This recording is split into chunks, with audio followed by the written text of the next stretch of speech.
Bon, tracer en faisant référence au cadran. Donc il faut tracer y égale valeur absolue de x. Alors,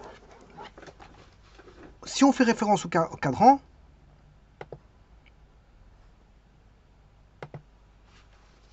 que signifie valeur absolue de x?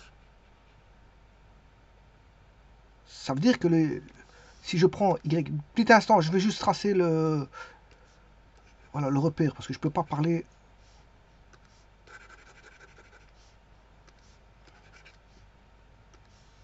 en même temps et tracer en même temps.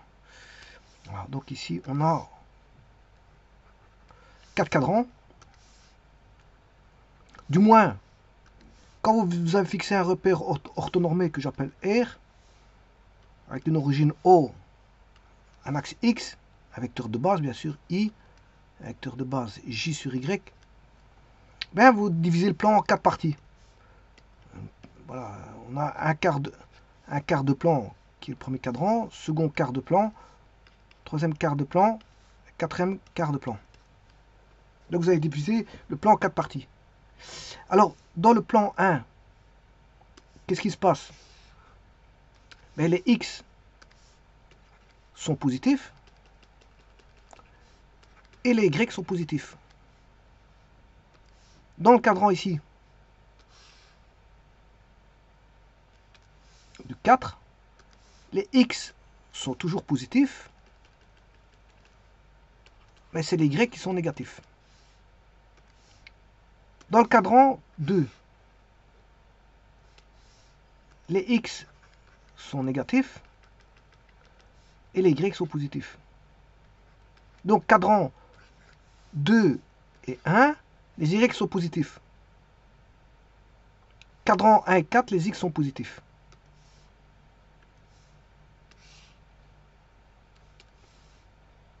Et là, dans le cadran 3, les X sont négatifs et les Y sont négatifs. Donc ils sont là, dans ce cadran-ci, 1 sur 2, une variable sur 2 est négative, une variable sur 2 est négative, une variable sur 2 ici est négative. Le cadran 1 sont toutes les deux positives et le cadran 2, 3 sont toutes les deux positives. Bon. Alors le fait d'écrire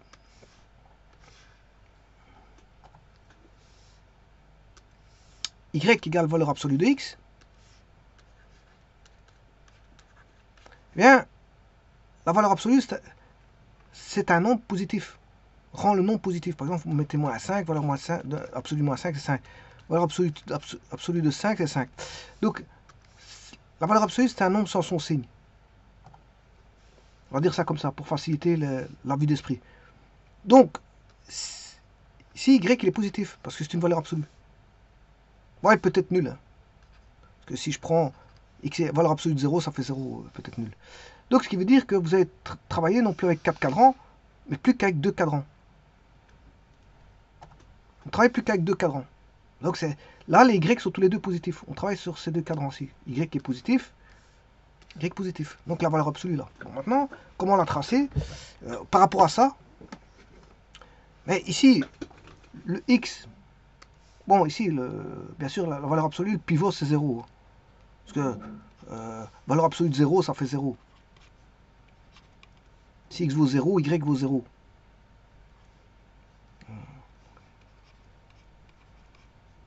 Si vous remplacez x par 0, vous avez 0. Donc le point 0, 0 est le pivot. Vous savez très bien que vous allez avoir un v comme ça, et qu'ici, vous avez le pivot. Alors, le v, qu'est-ce que ça signifie? Le v, là, les y sont positifs, et les x sont positifs. Donc je peux écrire que y égale x. C'est-à-dire on a y moins x égale 0. Donc par exemple, si vous mettez 1, il faudra mettre 1 de l'autre côté. Si vous avez 2, vous devez prendre le point 2, 2, 2, le point 1, 1, le point 2, 2, le point 3, 3, le point 4, 4, etc. Donc c'est la bisectrice, si vous voulez. On aura la bisectrice du premier cadran. Maintenant, de l'autre côté, le y est toujours positif, Mais le x est négatif. Donc si le x est négatif, vous devez mettre moins x pour l'avoir positif. Y égale, le x est négatif, donc par exemple moins 5, la valeur absolue de moins 5, c'est, il faut prendre le positif. Donc c'est moins x. Donc si je fais passer l'autre côté, c'est y plus x égale 0. Donc vous avez des équations. Et on aura deux bisectrices. Donc ici, on aura, si x est plus petit que 0, on a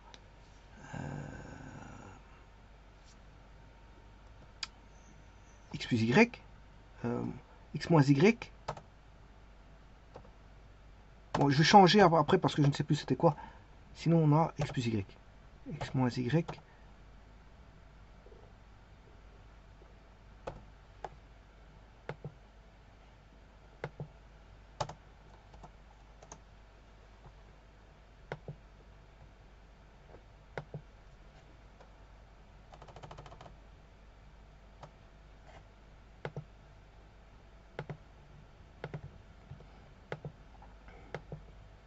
À gauche, c'est x plus y égale 0.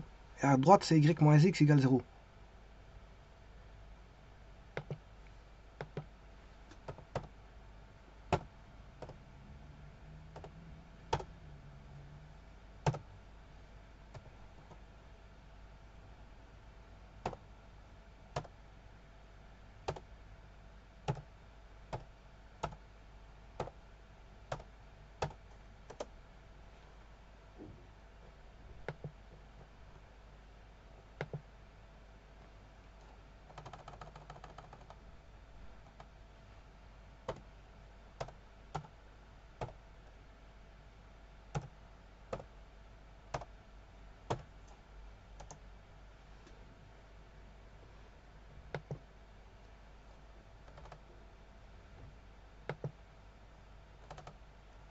Il veut pas prendre les fonctions implicites. Lui, il faut l'expliciter dans la fonction si. Alors, bien sûr, c'est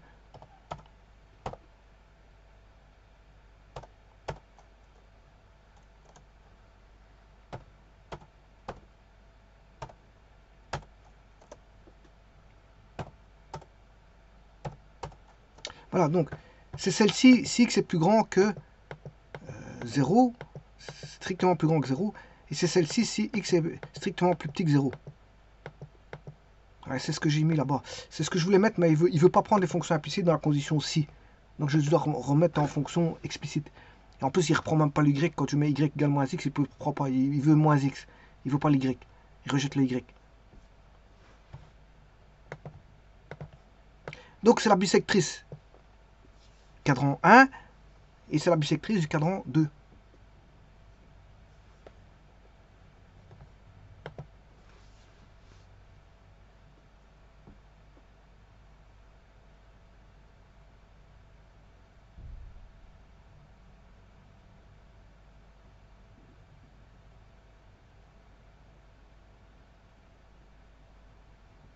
Alors si je mets des points,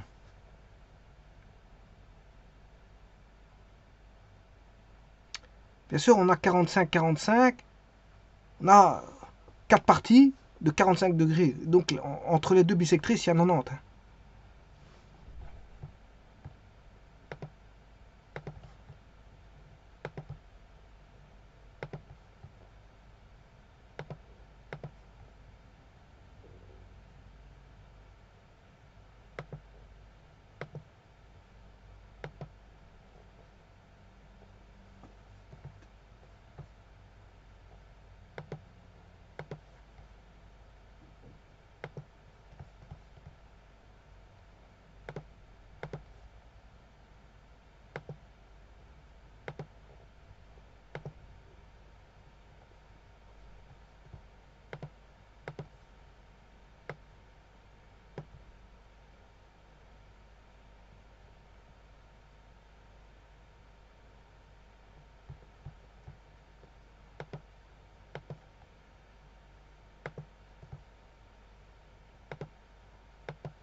Donc, coefficient angulaire vaut 1.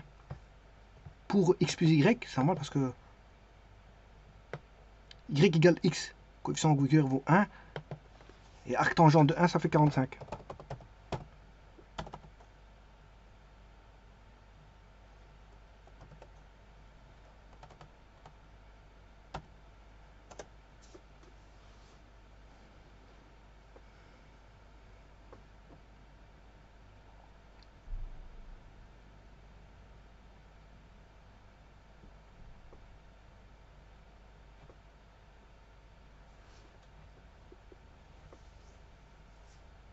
L'autre, il vaut, normalement, c'est moins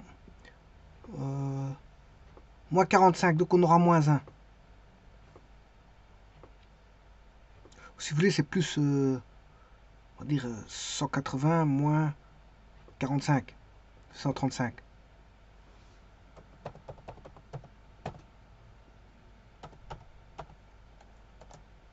Ouais, tangent de, c'est pas ça, c'est moins 1.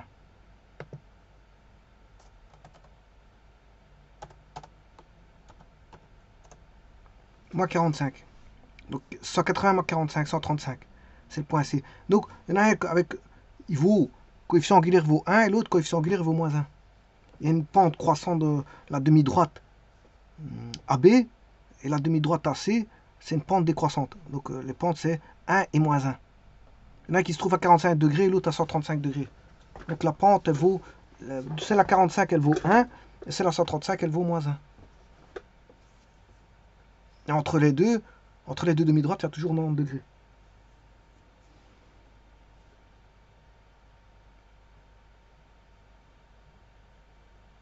Alors calculer des primitives avec ça, c'est simple. Hein.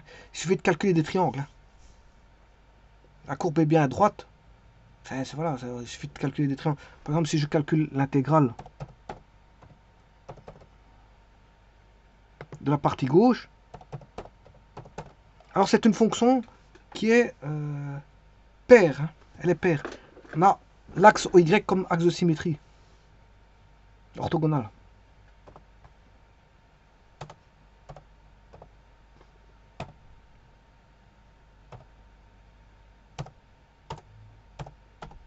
Voilà, vous voyez qu'il suffit de dessiner, c'est base fois hauteur sur 2.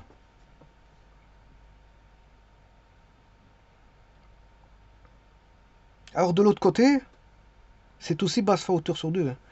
Simplement,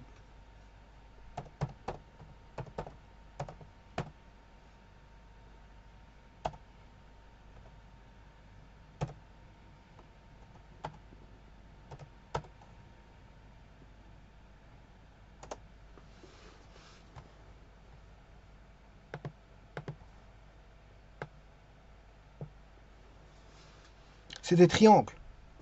Rien de plus simple que de calculer une intégrale ici. Parce qu'il ne faut même pas calculer l'intégrale, vous faites base fois hauteur sur 2, c'est bon.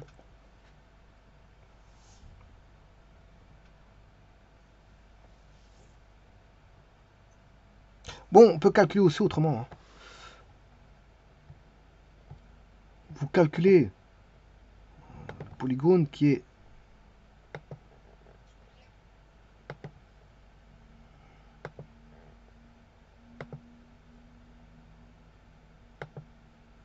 bon, il y a un rectangle là-bas. Vous calculez le rectangle moins le triangle qui est isocèle, parce qu'on a un triangle isocèle. Ce que je peux faire, c'est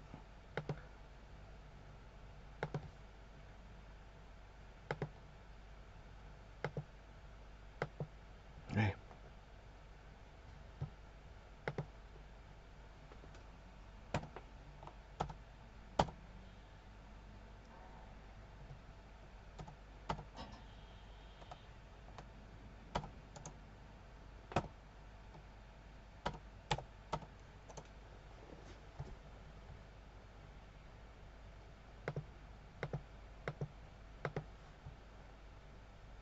Voilà. Je sais pas qu'est-ce qu'il m'a fait.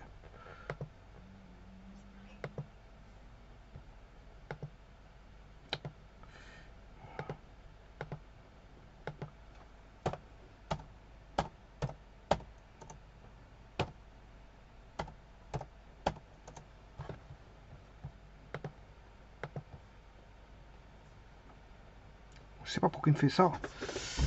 Il s'accroche à quelque chose, je ne sais pas pourquoi.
Alors, vous calculez le rectangle moins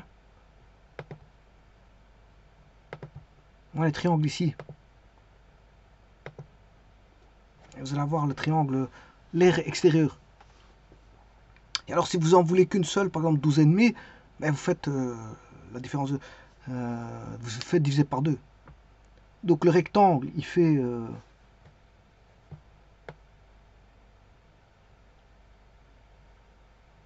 50, et le triangle, il fait 25. Donc ici, ça va être 50 moins 25, ça fait 25.